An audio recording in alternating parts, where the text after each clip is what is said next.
ಬುದ್ಧಿಗೆ ಕೊರತೆ ಇಲ್ಲ, ಆದರೆ ನಡೆಯೋದಾಗಕ್ಕಾಗ ಮಂಡಿ ನೋವು. ಈಗಲೇ ನೋಡಿದ್ರೆ ನೀವು ಇಬ್ಬರು ಹಿಡ್ಕೊಂಬಂದು ಕೂರಿಸಿದ್ರು. ಅದರಿಂದ ಈ ಹಿನ್ನೆಲೆಯಲ್ಲಿ ನಾನು ಯಾವುದೇ ಕೆಲವು ಸಂದರ್ಭ ಬಂದಾಗ ಪ್ರಧಾನಮಂತ್ರಿಗಳಿಗೆ ಪತ್ರ ಬರೀತೇನೆ. ನಾನು ಅದನ್ನು ಪ್ರೆಸ್ಗೆ ಬಿಡುಗಡೆ ಮಾಡಿ ನನ್ನ ರಾಜಕೀಯದ ಪ್ರಬುದ್ಧತೆ ಏನು ಅನ್ನೋದನ್ನು ತೋರಿಸ್ಕೊಳ್ಲಿಕ್ಕೆ ಹೋಗಲ್ಲ. ಹಲವಾರು ಸಂದರ್ಭದಲ್ಲಿ ಪ್ರಧಾನಮಂತ್ರಿಗಳಿಗೆ ನಾನು ದಿನ ಬೆಳಿಗ್ಗೆ ಎಲ್ಲ ಪತ್ರಿಕೆ ತರಿಸ್ತೀನಿ. ಯಾವುದೇ ಒಂದು ಪತ್ರಿಕೆ ನಮ್ಮ ಮನೆಯಲ್ಲಿಲ್ಲ ಅನ್ನೋ ಪ್ರಶ್ನೆ ಇಲ್ಲ, ಎಲ್ಲ ಪತ್ರಿಕೆಗಳಿಗೂ ಬರುತ್ತೆ. ನಾನು ಪ್ರತಿಯೊಂದು ನೋಡಿದೆ. ಬೆಳಿಗ್ಗೆ 8 ಗಂಟೆಯಿಂದ 9:15 ಗಂಟೆವರೆಗೂ ಪತ್ರಿಕೆ, ಆಮೇಲೆ ಫಿಸಿಯೋಥೆರಪಿ ಮಾಡ್ತಾರೆ, ಸ್ನಾನ ಮಾಡ್ತೇನೆ,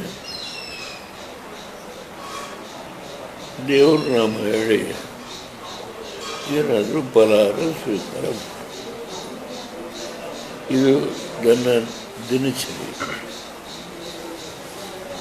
ಅದರಿಂದ ಇವತ್ತು ಮಂಗಳವಾರ ವೆಂಕಟೇಶ್ವರ ದೇವಸ್ಥಾನದಿಂದ 4 ವರ್ಷಕ್ಕೂ ಮೇಲಾಯಿತು. ಪ್ರತಿ ಮಂಗಳವಾರ ಲಕ್ಷ್ಮೀ ನರಸಿಂಹನಿಗೆ, ಯೋಗ ನರಸಿಂಹನಿಗೆ, ವೆಂಕಟೇಶ್ವರನಿಗೆ, ತಾಯಿ ಲಕ್ಷ್ಮಿಗೆ, ಗರುಡನಿಗೆ ಇಷ್ಟು ಪೂಜೆ ಮಾಡಿಸ್ಕೊಂಡು ಆ ಪ್ರಸಾದನ ತರ್ತಾರೆ. ಮೊದಲೆಲ್ಲ ನಾನೇ ಹೋಗ್ತಾ ಇದ್ದೆ, ಈಗ ಈ ಕಾಲಿನ ಬಾಧೆಯಿಂದ ಈಗ ಅವರೇ. ನಿನ್ನೆ ಬೆಳಗಾವಿಯಲ್ಲಿ ನಡೆದಂತಹ ಘಟನೆ, ಸಿಎಂ ಅವ್ರ ಕಾರ್ಯಕ್ರಮದಲ್ಲಿ ಸಾಕಷ್ಟು ಚರ್ಚೆಗೆ ಯಾವ ವಿಷಯನೂ ಗೊತ್ತಿಲ್ಲ.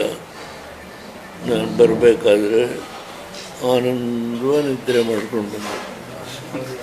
ಅಲ್ಲ, ಎಲ್ಲ ಪತ್ರಿಕೆಗಳು ಬಂದಿದ್ವಲ್ಲ, ಪೇಪರಲ್ಲಿ ನಿಜ ಹೇಳಿದ್ದೀನಿ, ಆನಂದವ ನಿದ್ರೆ ಮಾಡ್ಕೊಂಡು ಬಂದೆ. ನಾನು ಈ ರಾಜ್ಯದ ರಾಜಕಾರಣದ ಬಗ್ಗೆ ಯಾವುದೇ ಶಬ್ದನ ಮುಖ್ಯಮಂತ್ರಿಗಳ ಬಗ್ಗೆ ಆಗಲಿ, deputy C M Congress president ಅವ್ರ ಬಗ್ಗೆ ಆಗಲಿ, ನಾನು ಯಾರ ಬಗ್ಗೆನೂ ಏನೂ ಮಾತನಾಡಲ್ಲ. ನಮ್ಮದು ಒಂದು ಪ್ರಾದೇಶಿಕ ಪಕ್ಷ. ನಾವು ಭಾರತೀಯ ಜನತಾ ಪಾರ್ಟಿ ಜೊತೆ ನಮ್ಮ ಸಂಬಂಧನ ನಾವು ಬೆಳೆಸ್ಕೊಂಡಿದ್ದೇವೆ. ಕುಮಾರಸ್ವಾಮಿ ಸ್ವಲ್ಪ ಆರೋಗ್ಯ ತೊಂದರೆ ಆಯಿತು, ಅದೇ ಚೆನ್ನಾಗಿದ್ದಾರೆ. ಬೆಳಿಗ್ಗೆ ಬಂದು ಇಲ್ಲಿಗೆ ಹೊರಡೋಕೆ ಮುಂಚೆ ಬಂದು ಮನೆಗೆ ನನ್ನ ಜೊತೆಲೇ ಬೆಳಗಿನ ಉಪಹಾರ ಸ್ವೀಕಾರ ಮಾಡಿದ್ರು.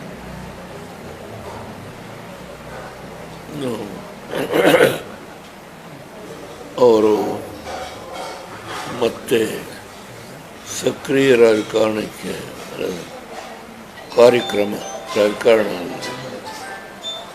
ಕಾರ್ಯಕ್ರಮ ಮಾಡಲಿಕ್ಕೆ ಒಂದು ಡೇಟನ್ನು ನಿಗದಿ ಮಾಡಿ ನಮ್ಮೆಲ್ಲ ಪಕ್ಷದ ಶಾಸಕರು, ಮಾಜಿ ಶಾಸಕರು, ರಾಜ್ಯಾದ್ಯಂತ ಮುಖಂಡಗಳನ್ನೆಲ್ಲ ಕರೆಸಿ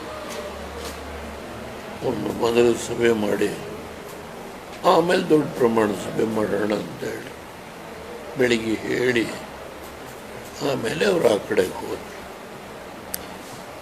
ನಾಳೆ ಮಳವಳ್ಳಿ ಒಳಗೆ ಒಂದು ಪ್ರೋಗ್ರಾಮ್ ಇದೆ. ಅಲ್ಲಿ ಸ್ವಲ್ಪ ಹಿಂದೆ ನಾನು MP 2 ಗಂಟೆ ಕೊಟ್ಟಿರ್ಬೋದು. ಅಲ್ಲಿ ಒಂದು ಸಮುದಾಯ ಭವನ ಕಟ್ಟಿದ್ದಾರೆ ಅಂತ ಕೇಳಿದ್ದೇನೆ. ಆಮೇಲೆ ನನ್ನೊಂದು ಸಣ್ಣ ಮೂರ್ತಿ ಕೂಡ ಮಾಡಿದ್ದಾರೆ. ಅದು ನಾವು ಮಾಜಿ ಶಾಸಕರು, ನನ್ನ ಹಳೆಯ ಸ್ನೇಹಿತರು ವೀರೇಗೌಡರು ಅವರೆಲ್ಲ ಬಂದಿದ್ದರು. 10-15 ಜನ ಬಂದಿದ್ದರು. ಕುಮಾರಣ್ಣ ಹೇಳಿದ್ದಾರೆ, ನೀವೇ ಇನಾಗ್ರೇಟ್ ಮಾಡಬೇಕು, ಒಂದು 50 ಕ್ಯಾಂಪ್ ಮಾಡ್ತೀನಿ, ಬೆಳಗ್ಗೆ ನಂಜನಗೂಡು ಹೋಗ್ತೀವಿ. ನಾಳೆ ತುಂಬ ಬಸವ ಜಯಂತಿ, ಅಕ್ಷಯ ತೃತೀಯ, ತುಂಬ ಶ್ರೇಷ್ಠವಾದ ದಿವಸ ಅಂತ ಹೇಳ್ತಾರೆ. ಭಾಳ ದಿನ ಆಯಿತು ನಂಜುಂಡೇಶ್ವರ ನಮಸ್ಕಾರ ಮಾಡಿ. ಅದನ್ನು ಮಾಡಿಕೊಂಡು ಮಳವಳ್ಳಿ ಕಾರ್ಯಕ್ರಮ ಮುಗಿಸಿ ಬೆಂಗಳೂರು. ರಾಜ್ಯದ ನಾಯಕರುಗಳು ಆರೋಪ ಪ್ರತ್ಯಾರೋಪದಲ್ಲಿ ಮುಳುಗಿದರೆ ನಾನು ಸಲಹೆ ಕೊಡ್ಬೋದಾ ಅಂತ. ನಾನು ಅದರಲ್ಲಿ ಈಗ ಸದ್ಯಕ್ಕೆ ಸಲಹೆ ಕೊಡ್ಲಿಕ್ಕೆ 1 ನಿಮಿಷ. ರಾಜ್ಯದ ಆಡಳಿತದ ಬಗ್ಗೆ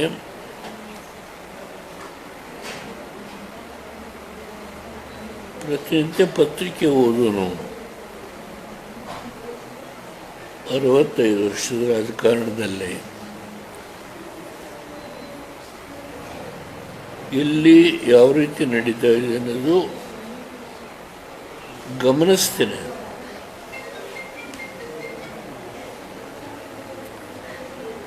ಅಸತ್ಯ ಹೇಳಲಿಕ್ಕಾಗಲ್ಲ, ರಿಯಾಕ್ಟ್ ಮಾಡಲ್ಲ ಅಷ್ಟೆ. ಸಲಹೆ ಏನಾದ್ರು ಕೊಡ್ಬೋದಾ? ಆದರೆ ಈಗ ರಿಯಾಕ್ಟ್ ಮಾಡೋ ಪ್ರಶ್ನೆ ಇಲ್ಲ. ಆದರೆ ಒಂದು ಮಾತನ್ನು ನಿಮ್ಗೆ ಹೇಳ್ತೇನೆ,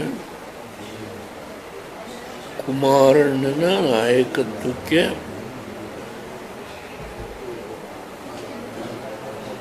ನನಗೆ ಆ ಭಗವಂತ ಪರಮೇಶ್ವರ 8 ದಿನ ಆಯುಷ್ ಕೊಟ್ಟಿರ್ತಾನೋ ಗೊತ್ತಿಲ್ಲ. ಕಾರಿಂದೇನು ಇಬ್ಬರು ಕರ್ಕೊಂಡು ಹೋಗೋ ಇದ್ದೇ ಇದೆ, ಅಥವಾ ವೀಲ್ ಚೇರಲ್ಲಿ ಹೋಗ್ತೀನಿ. ನಾರ್ಮಲಿ ವೀಲ್ ಚೇರ್ ನಾನು ಉಪಯೋಗ ಮಾಡಲ್ಲ. ಇಬ್ಬರು ಹುಡುಗರು ಕರ್ಕೊಂಡು ಮುಂದಿನ ದಿನಗಳಲ್ಲಿ ನಾನು ಪ್ರವಾಸ ಮಾಡಿದೆ. ಹೆಚ್ಚಿನ ವಿಡಿಯೋಗಳಿಗೆ ಪ್ರತಿಧ್ವನಿ ಯೂಟ್ಯೂಬ್ ಚಾನೆಲ್ ಸಬ್ಸ್ಕ್ರೈಬ್ ಮಾಡಿ, ಬೆಲ್ ಐಕಾನ್ ಕ್ಲಿಕ್ ಮಾಡಿ.